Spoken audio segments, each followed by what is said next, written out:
masih muda, yang kelihatannya sehat, dia bisa terkena virus ini sampai meninggal, berarti faktornya tuh sebenarnya tidak cuma karena umur, tidak cuma karena orang ini sakit, banyak faktornya. Jadi kalau Anda bilang, saya muda, saya kuat, saya pasti nggak kena, itu salah besar. Karena kita nggak tahu siapa yang kena. Kalau kena mungkin ya, semua pasti mungkin bisa kena. Karena itu tadi kita punya reseptor dari virus itu. Tapi siapa yang jatuh ke kondisi berat atau tidak, nobody knows. Itu kita tidak ada yang tahu. Meskipun Anda umur 30, sehat, bugar, olahraga, terus Anda kena virus itu, bisa nggak jatuh ke kondisi berat dan meninggal? Bisa. Belum ada teori yang menyangkal itu. Karena selama ini kita hanya punya data, dan data itu menyatakan yang terbanyak memang orang yang punya penyakit kronis, sesuai yang saya jelaskan tadi. Karena COVID dia jadi lebih berat. Tapi untuk orang-orang usia muda belum dibahas. Siapa bilang jumlahnya nggak banyak? Kalau secara persen mungkin nggak banyak, tapi secara jumlah tetap aja ada dan banyak. Itu artinya semua orang bisa kena. Jadi orang-orang yang merasa dirinya sehat, merasa dirinya tidak ada gejala, itu belum tentu dia tidak membawa si virus. Jadi pada saat kita berinteraksi dengan virus corona, itu ada 3 kemungkinan yang terjadi. Yang pertama, daya tahan tubuh kita bisa melawan virus itu. Akhirnya virus itu menjadi tidak aktif. Jadi virus ini itu adalah suatu makhluk hidup yang tidak bisa hidup di luar tubuh makhluk hidup. Dia butuh inang.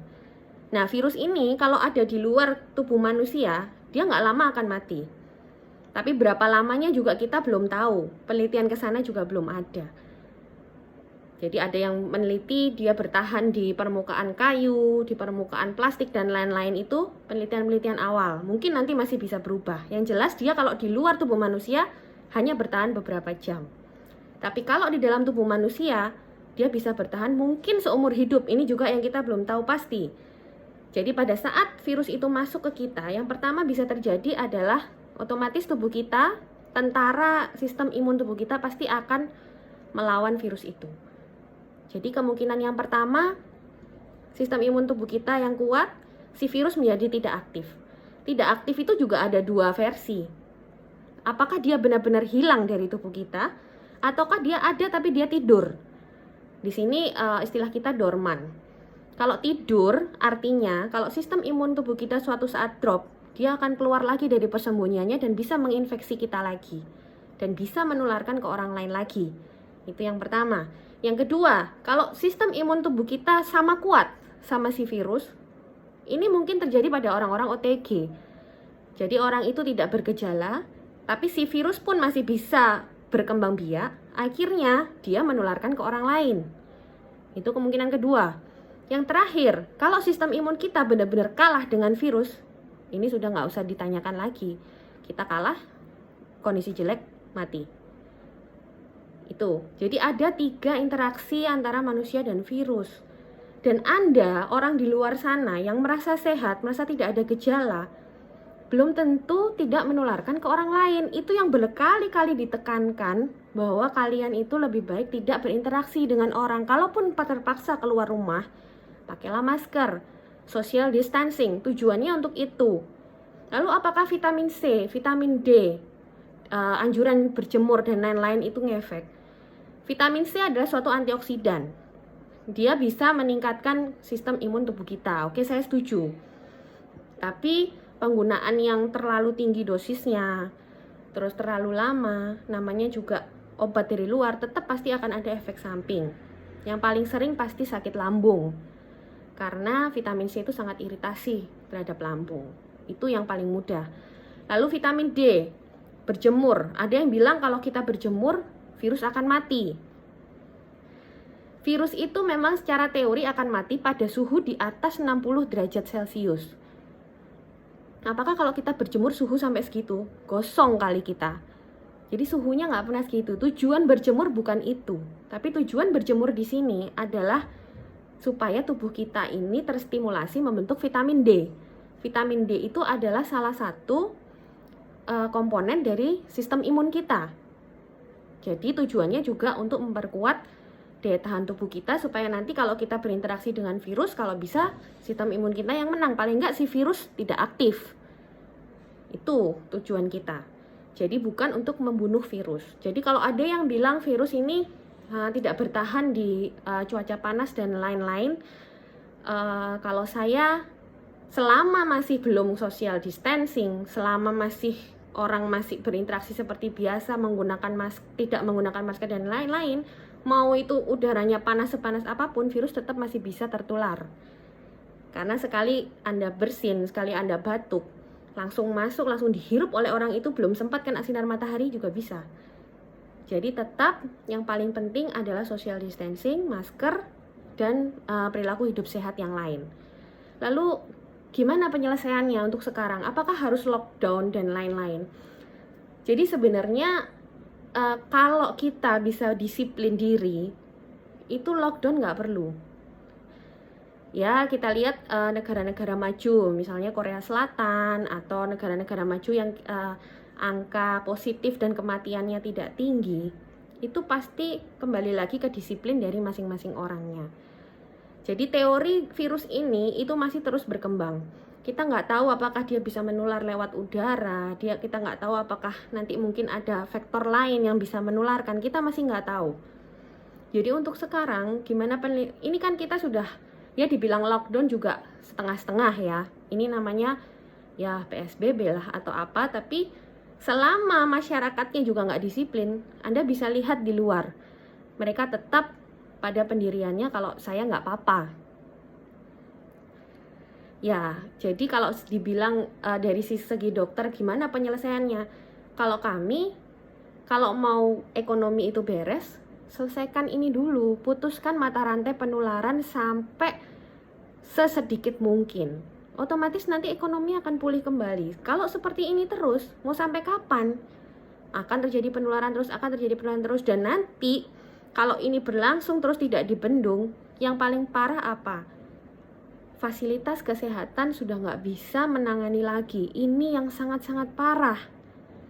Kalau sudah sampai ke tahap itu, bahkan beberapa hari kemarin atau 2 hari yang lalu saya baca headline, itu dibilang rumah sakit rujukan COVID mulai penuh, terutama di Jawa Timur, di tempat saya ada sekarang.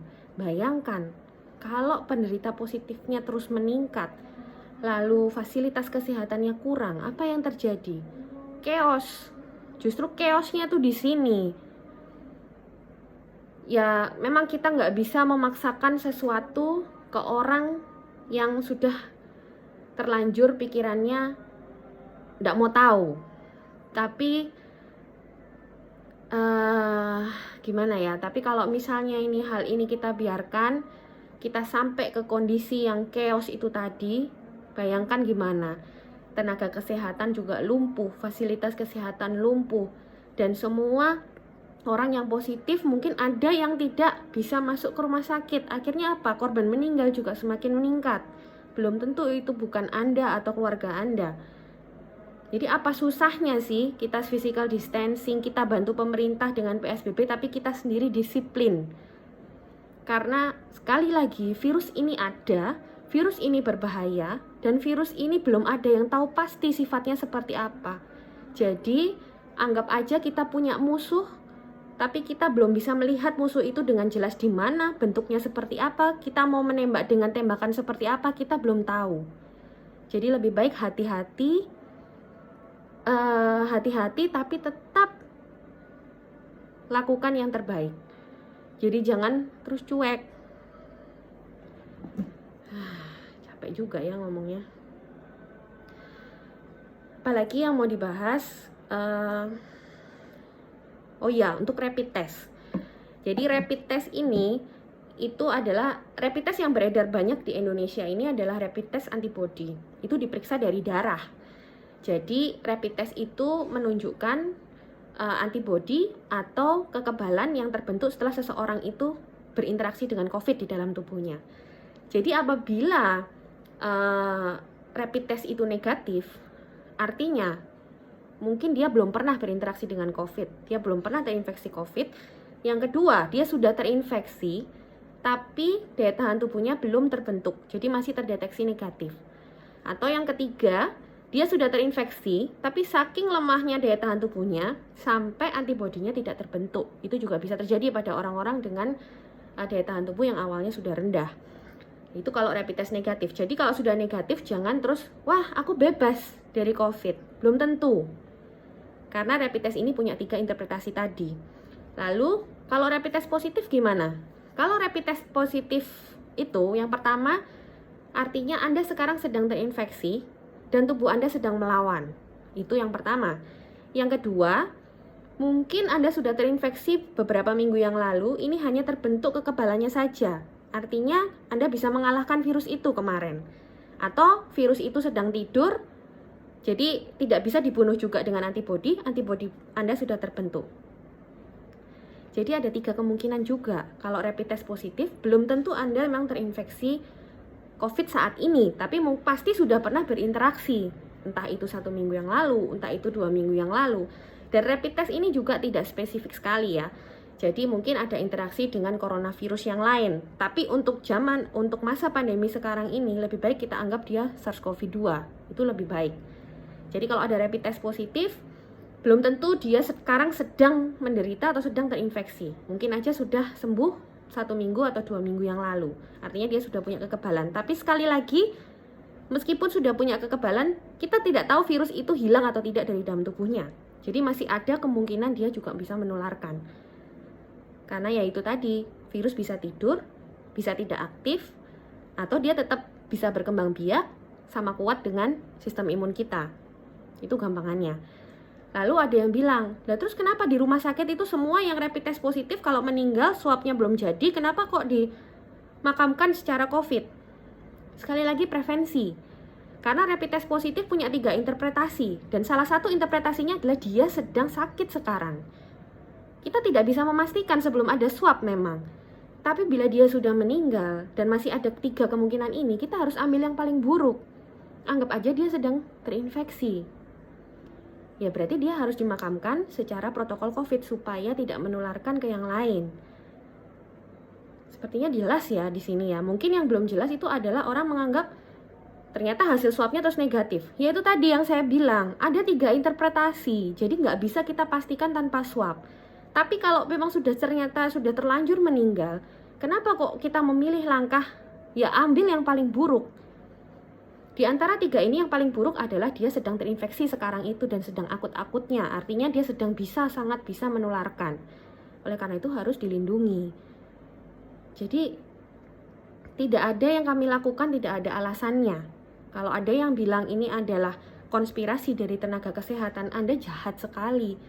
Karena tenaga kesehatan tidak akan konspirasi dengan mengorbankan teman-teman sejawat. Mereka meninggal di depan mata kita. Kalau Anda bilang kami konspirasi itu juga tega sekali.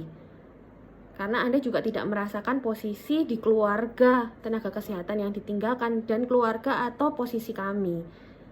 Jadi sudah ya, sepertinya saya sudah ngomong cukup lengkap dan semoga kalian yang mendengarkan juga bisa open minded, bukalah pikiran kalian, jangan denial terus. Denial tuh dalam arti kamu tahu ini tuh bahaya, kamu tahu ini ada, tapi kamu berusaha mendenial dengan mencari pembenaran-pembenaran, entah itu teori konspirasi lah atau apa. Jadi pembenaran itu bisa membenarkan tindakanmu sekarang.